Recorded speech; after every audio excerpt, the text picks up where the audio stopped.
पितृ देवताओं को प्रणाम करते हुए आप सभी का हार्दिक अभिनंदन।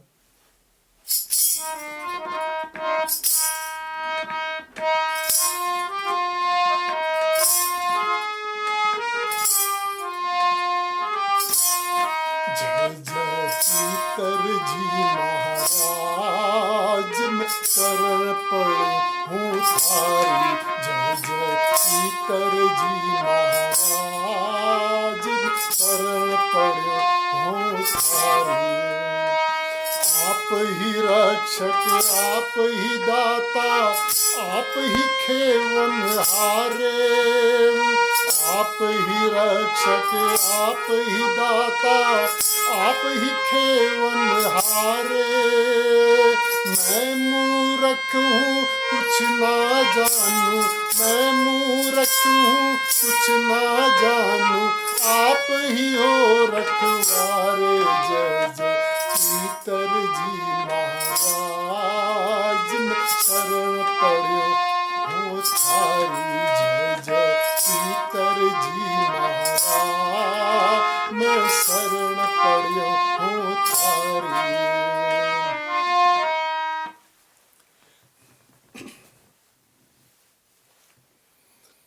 आज पितृदेवों पर जिनकी वजह से मैं बोल रहा हूं, आप सब सुन रहे हैं, हम लोग खड़े हैं पृथ्वी पर। एक बार की बात है कि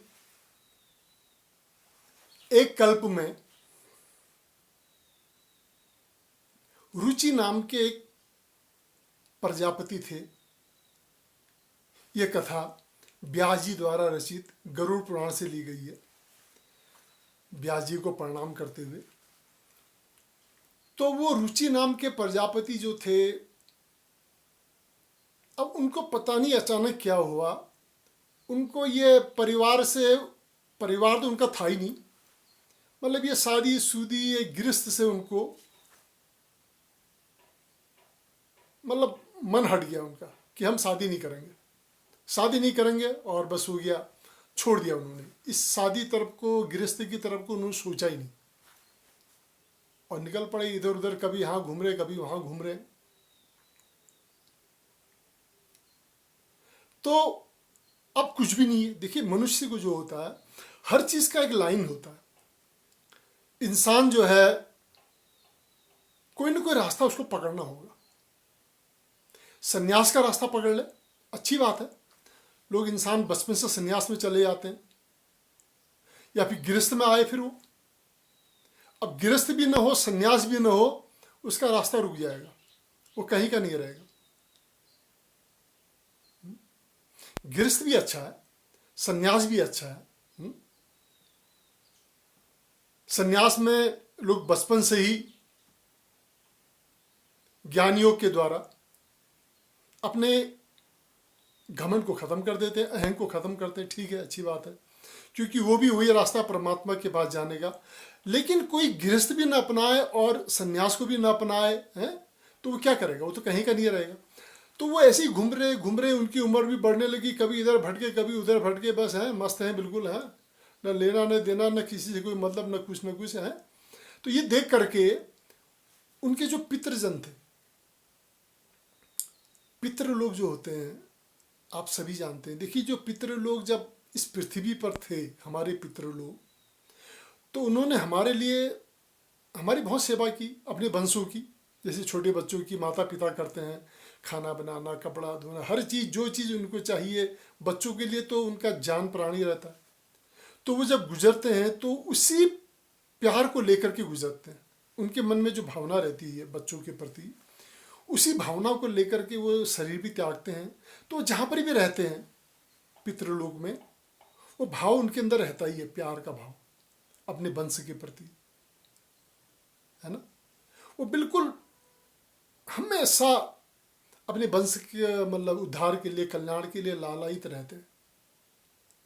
खैर, अब यहाँ पर वो पितरों ने देखा, ऊपर से सबने देखा, तो पितर लोगों से उन्होंने कहा ये कर क्या रहा है, ये कर तो कुछ, खाली घूम रहा है इधर उधर, जीवन जा रहा है इसका। तो वो प्रकट हुए एक जगह जंगल में, कहीं रास्ते में प्रकट हुए। सब मिलकर के उन्होंने उसको एक तेज राशि के रूप में ना प्रकट होकर के उन्होंने उसको आकाशवाणी से बताया, तुम कर क्या रहे हो, ये कर क्या रहे हो तुम्हें, न तुम्हारा ये न तुम्हारा वो। तो वो जो रुचि नाम के प्रजापति थे वो कहने लगे, देखिए ऐसा है, मुझको ये गृहस्थ अच्छा नहीं लगता, ये खाली बवाल है, ये गृहस्थ करेंगे फिर संग्रह करना पड़ेगा, ये संग्रह ही है, पत्नी को रखें, बच्चों को रखें, ये रखें, इससे कुछ फ़ायदा नहीं होने वाला, लास्ट में ही कुछ नहीं होने वाला है, इसलिए मैं इससे दूर रहना चाहता हूँ, ये कहा उसने। और वो सन्यास का रास्ता भी नहीं अपनाया था उन्होंने, है ना। अब वो इसे मतलब द्वेष भावना से इसमें आ गए। तब पितरों ने समझाया, तुम ये कह क्या रहे हो, है? हमारा भी ऋण है तुम्हारे ऊपर, मनुष्य को बहुत किस्म का ऋण है, मनुष्य का समाज का ऋण है नहीं, देवों का ऋण है, हमारा भी ऋण है। अब ऋण कैसे चुकाओगे तुम फिर, कैसे चुकाओगे तुम ऋण को? ठीक है, तुम अभी अच्छे काम करो, बहुत बढ़िया काम करो, आगे तुम्हारा कोई कर्म फल नहीं होगा, ठीक है, मानते हैं इस चीज़ को, तुम कर्मयोग का अपनाओ, जो भी करो अच्छी चीज़ है, लेकिन जो पहले के जो कर्म हैं उनका फल तो भोगना ही है, ठीक है ना, भोगना ही है उनका। तो वो भोगने के लिए तो गृहस्थ बहुत ही बढ़िया अच्छा साधन है, प्रैक्टिकल साधन है। आपके घर में एक दो सदस्य हैं, सब कुछ हैं, उसमें अच्छा भी होगा बुरा भी होगा, सब चीज़ों को आप धर्म और सत्य के रास्ते पे उन कर्म फलों को भोगो। ये मनुष्य योनि जो है कर्म फलों को भोगने के लिए मिली है ना। तो जब ऐसा उनको बोला और बोला तुम ये जो भी कर रहे हो इससे कुछ फायदा नहीं होगा, है? एक उम्र होती है ना, एक उम्र के बाद क्या होता है, जवानी में आदमी बहुत कुछ सोचता है, मैं ये करूँगा, वो पैसा भी है, ये भी है। जब उम्र बढ़ती है ना, अब कोई आदमी, बहुत लोग ऐसे भी होते हैं शादी वादी नहीं करते और बाद में जाके जब बड़ी उम्र में आ जाते हैं तो दूसरों के बच्चों को देख करके उनके अंदर में लालसा आती है कि हमारे भी बच्चे होते, ये होते, तो कांटा दिमाग में चुभ जाता है, वो कांटा फिर निकलता नहीं। ये होता है, माया बड़ी बलवान है। तो तुम अपना करो, एक गृहस्थ बसाओ, अपना कुछ करो इस ढंग से। उन्होंने समझा अगर तुम ऐसा नहीं करोगे तो इसमें तुम्हारा भी अधोपतन होगा और हमारा भी, हमको भी कुछ फायदा नहीं हुआ और तुम्हारा भी पतन होगा, ये कह करके और वो क्या हो गए, गायब हो गए, अंतर्ध्यान हो गए पितृलोक। अब यहाँ पर ये जो महाराज थे रुचि प्रजापति, ये चिंता में गिर गए। अब पितरों ने बोला भी, अब बात तो माननी, बात भी सही है, अब ये बड़े चक्कर में उम्र भी इनकी बढ़ गई, अब शादी भी करेंगे तो कौन लड़की देगा, उम्र बढ़ गई है ना। तो इन्होंने सोचा बड़े घबराने लगे। उन्होंने सीधे ब्रह्मा जी की आराधना की। 100 वर्ष तक ब्रह्मा जी की ब्रह्मा जी प्रकट हुए। ब्रह्मा जी को उन्होंने परेशानी बताई कि मेरा ये मामला है, पितरों ने ये कह रखा है और मैं तो अब शादी भी करूँगा तो कहाँ से लड़की मिलेगी मुझको। तब जा करके ब्रह्मा जी ने कहा, देखो ये पितरों ने तुमको बोला है और पितर ही तुम्हारी इच्छा पूरी करेंगे, तुम पितरों का आराधना करो। ठीक, इस प्रकार कहे ब्रह्मा जी भी चले गए। अब ये प्रजापति जी बैठ गए एक कोने पे जा करके, और कोने में जा करके इन्होंने पितृदेवों को आह्वान किया। आह्वान करके बोले, नमस्तेहं पितॄणां भक्त्या ये वसन्ति देवतम् देवैरपि तर्पन्ते साधेषु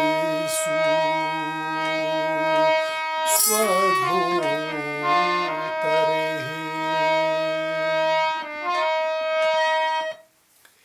इन श्लोकों से पितृ देवताओं की उन्हें आराधना की कि हे पितृ देवताओं, जो अधिदेव के रूप में विद्यमान रहते हैं और श्राद्ध के समय देवताओं से स्वधा के रूप में उनको तृप्त किया जाता है, ऐसे पितृदेव जी मेरे पर प्रसन्न हो, मेरी आराधना स्वीकार करें। तो इस प्रकार से जब उन्होंने पितरों का आह्वान किया, बहुत सुंदर श्लोक है, गरुड़ पुराण में आप पढ़ें, इतना सुंदर श्लोक है कि बस है। तो आह्वान किया तो आकाश में एक तेज सूर्य की तरह चमक राशि, तेज दिव्य राशि के समान सब पितर वहाँ पर उनके प्रकट हुए। और जब वो आगे आकाश में, तब फिर ये जब सामने में आगे उनके आह्वान, अभी तक उन्होंने आह्वान किया, आह्वान करके और पितर को उन्होंने देखा आकाश में, तो उनकी आराधना करने लगे। अर्चिता नाम मूर्तानां पितॄणां दीप्तितेजसां नमस्यामि सदा तेषां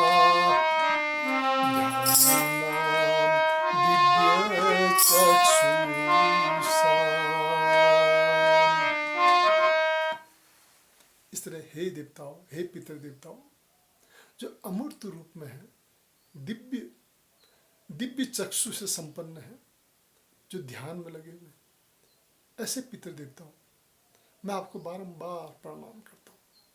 ऐसा कहा उन्होंने। बहुत सुंदर श्लोकों से उन्होंने पितर देवताओं की आराधना की। तब पितर देवता आकाश से भी आकर के उसके सामने में सब प्रकट हो गए, और प्रकट होकर के उन्होंने कहा, तुमने हमको बुलाया, हम तुम्हारी आराधना से बहुत प्रसन्न है, बोलो क्या बात है। तो इन्होंने बताया कि हे पितर देवताओं, अब मैं करूँ क्या, मेरी उम्र भी बढ़ गई है, अब मुझे लड़की भी नहीं मिलेगी, और न मैं यहाँ का रहा न वहाँ का रहा। भाइयों बहनों, ज्ञान योग भी बहुत कठिन है, ज्ञान योग इतना सरल नहीं है, है? ज्ञान योग में भी आपको हर प्राणी के अंदर भगवान देखना होगा, पूरा खाना पीना हर चीज़ से तुमको अलग हटना होगा, दुनिया भर की चीज़ों को तुमको सबसे अपने को अलग करना होगा, आत्मा को अलग करना होगा, तब जा कर के वो अहंग भाव छूटता है। और कर्म योग जो गृहस्थ का बहुत सुंदर योग है, सरल योग है। तो इस प्रकार से उन्होंने कहा, मैं शादी भी करूँ तो कैसे करूँ, उम्र भी मेरी बढ़ चुकी है, आप कृपया मेरी परेशानी को दूर करें। तो पितरों ने कहा, तुम चिंता मत करो, हम तुमसे प्रसन्न हैं, हम तुम्हारे लिए ही हैं। पितर देवता हमेशा अपना आशीर्वाद दिए रहते हैं ना। बोले तुमको यहीं पर तुमको लड़की मिल जाएगी और तुम शादी करना, और उसके बाद तुम अपने जीवन में मोक्ष मार्ग को प्राप्त करो। ये कह करके पितर देवता भी सब अंतर ध्यान हो गए। बोले पितर देवताओं की जय। इसके बाद क्या हुआ, वहीं पर एक तालाब में एक अप्सरा प्रकट हुई, और उसने अपनी लड़की को कहा कि, रुचि जी को कहा कि आप इस लड़की से शादी कर लीजिए। तो लड़की वहाँ पर मिली, और रुचि से उनसे उन्होंने शादी की। फिर उनके बच्चे हुए, और बच्चे होकर के फिर पूरा उनका संसार आगे बढ़ा, और वो कर्मयोग करते हुए, गृहस्थ का पालन करते हुए, तब वो आगे भी मोक्ष को प्राप्त हुए। भाइयों बहनों, कहने का तात्पर्य यह है कि पितृ देवताओं की असीम कृपा होती है, और ये पूरा संसार जो है इसको पितृलोक ही कहा जाता है। देखिए ऐसा है कि सूर्य अपनी जगह फिक्स है, और हम लोग, पृथ्वी ऐसे घूमती है ना। जैसे आजकल ये गर्मी के मौसम में, उत्तरायण के मौसम में हम कहते हैं कि सूर्य उत्तर को चला गया, ठीक है ना। तो सूर्य उत्तर को जो गया, सूर्य नहीं गया उत्तर को, दरअसल हम लोग दक्षिण की तरफ चले गए। अब हमको सूर्य लगता है कि उत्तर की तरफ है, और ठीक दक्षिणायन में हम लोग उत्तर की तरफ चले आते, पृथ्वी उत्तर की तरफ चली आती है, तो हमको लगता है कि सूर्य दक्षिण की तरफ चला गया। सूर्य नहीं जाता, सूर्य तो अपनी जगह फिक्स रहता है ना। तो कहने का मैं ये इस बात को कह रहा हूँ कि पूरा जो आसमान है, इसका दो भाग है। एक हमारे, जैसे उदाहरण के तौर पे एक हमारा घर है, एक घर के बाहर, दो है ना, एक हमारे घर का क्षेत्र, एक घर के बाहर। तो उसी ढंग से एक ये पूरा ब्रह्मांड है, सोलर सिस्टम, ये पूरा एक अंदर हो गया, हम इसमें आ गए सब। और एक इससे बाहर जो देवताओं का रास्ता है, उसे देवयान मार्ग कहते हैं। और ये जो सोलर सिस्टम के अंदर का जो भाग है, जो पृथ्वी भी आता है, सूर्य चंद्रमा सब इसमें आते हैं, और भी जितने भी ग्रह हैं सब इसमें आते हैं, ये कहलाता है पितृलोक, पितृयान मार्ग, है ना। तो इसमें होता ही है कि पितृयान मार्ग, जैसे मान लीजिए यहाँ पर हम हैं, ये पितृयान मार्ग, और ये हो गया बाहर का देवयान मार्ग। तो जो लोग देह त्यागने के बाद इसमें जाते हैं, इसी में जाते हैं, मतलब पितृयान में ही पितृलोक में रहते हैं, उनको फिर मनुष्य का जन्म लेना पड़ता है और तब जाकर के कहीं मुक्ति का मार्ग उसका बनेगा। लेकिन जो लोग यहाँ से सीधे देवयान मार्ग में निकल जाते हैं उनको यहाँ आने की जरूरत नहीं पड़ती। कहने का तात्पर्य है कि उत्तरायण के मौसम में हमें आसमान का दक्षिणी क्षेत्र दिखाई देता है, आसमान का, और उसमें हमको देवयान मार्ग नजर आता है। और दक्षिणायन के समय हमें आसमान का उत्तरी भाग दिखाई देता है, जिसमें पितृयान मार्ग हमको नजर आता है। सीधी सी बात है, हमारा अगर घर सही रहेगा, गृहस्थ अगर सही रहेगा, तो हमारा मन भी शांत होगा, तभी हम दूसरों को भी बोल पाएंगे, है ना। तो गृहस्थ का जीवन जो है उसमें शांति होनी जरूरी है ना। वो जब जीवन सफल होगा तभी जाके देवयान मार्ग का रास्ता भी बनता है, ठीक है ना। तो हमेशा पितृयान मार्ग को पहले पूरा करना पड़ता है और तब जाकर के देवयान मार्ग आरंभ होता है। हमारे पितृलोग, ये बहुत लंबी कहानी, कोई सोचे मैं मुक्त हो जाऊंगा, बड़ा कठिन है, मुक्त होने में बहुत जन्म लगते हैं, है ना। इंसान जन्म लेता है ना। तो जो पितृलोक में चले जाते हैं और जन्म नहीं हुआ, आत्मा के रूप में है, वो इसी पितृलोक में जहाँ तहाँ रहते हैं, वो लोग अमूर्त रूप में रहते हैं, है ना। और वो हमेशा हमारे लिए हैं, हमारे भले के लिए, कल्याण के लिए लालायित रहते हैं। हमेशा उनकी आराधना करनी चाहिए। और हमेशा आपने देखा होगा प्रत्येक पूजा में पितृ की पूजा बहुत जरूरी, सबसे पहले गणेश जी की बात तुरंत उसकी होती है। और गणेश जी की पूजा में ही पितृ पूजा भी एक किस्म से समाहित हो जाती है, क्योंकि गणेश जी का प्राकट्य ही हुआ था माता पिताओं को महत्व देने के लिए। रिश्ते नातों में मुख्य माता पिता, उनको महत्व देने के लिए। माता पिता हमेशा तो रहते नहीं, एक दिन पितृ बन जाते हैं, है ना। तो कहने का मतलब है गणेश जी की पूजा इसलिए सबसे पहले भी मानी जाती है हमारे सनातन धर्म में, है ना। तो आइए आज ज़्यादा न कह करके पितृदेवों के बारे में हम वो उनकी आराधना करें। हमेशा वो हमारे लिए बैठे रहते हैं, वो सोचते हैं कभी हमारी तरफ देखे, है ना। और देखते ही वो फिर पूरा हमारा कल्याण के लिए हमेशा आशीर्वाद देने की तब, क्योंकि उनके अंदर में वही भावना रहती है हमेशा, जिस भावना से वो पृथ्वी पर थे। तो इन्हीं शब्दों को कहते हुए आज बोलेगा पितृदेवताओं की जय। तेभ्यो अखिलेभ्यो योगीभ्यो पितृभ्यो यतिमानसः नमो नमो नमस्ते अस्तु प्रसीदन्तु स्वधा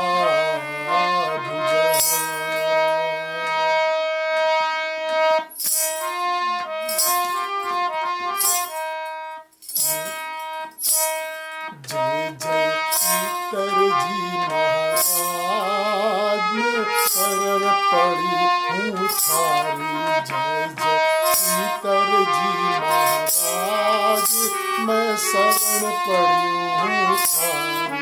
जय जय पीतर जी महाराज, मैं शरण पड़ी हूँ थारी। भक्त सभी हैं शरण आपकी, अपने सहित परिवार। रक्षा करो आप ही सबकी, रटूं मैं बारंबार। जय जय पीतर जी महाराज, मैं शरण पड़ी हूँ थारी। शरण पड़ी हूँ थारी देवा, रखियो लाज हमारी। जय पीतर जी महाराज, मैं शरण पड़ी हूँ थारी। पितृदेवताओं को प्रणाम करते हुए आप सभी के जीवन में पितृदेवताओं की कृपा से सुख शांति की अत्यधिक बढ़ोतरी की शुभकामना के साथ बोलेगा प्रेम से पितृदेवताओं की जय।